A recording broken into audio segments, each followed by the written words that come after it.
I don't think anybody's talking about raising the capital requirements now. I think everyone's saying in the longer run, after this crisis has passed, we clearly have to raise capital requirements across the board so that banks have a greater cushion against the kinds of losses that we've just seen.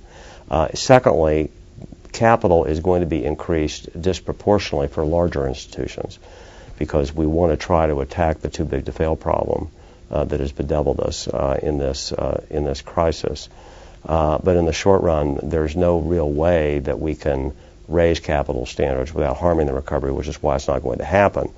The more problematic thing actually is that even with the existing capital requirements, banks are afraid to lend because they're nervous that there are more losses coming, especially in commercial real estate, and as they take losses on their balance sheet, that impairs their capital and puts them closer to the edge where regulators get nervous.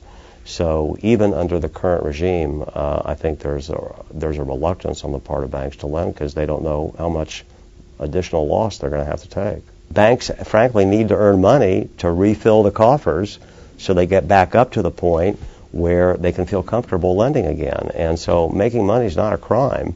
It's part of the recovery process. And in fact, the so-called upward sloping yield curve that we have right now, which has been engineered by the Fed, the very low short-term interest rates coupled with actually low but higher long-term interest rates, that margin, which is roughly 3 percentage points, is what has allowed banks to make money.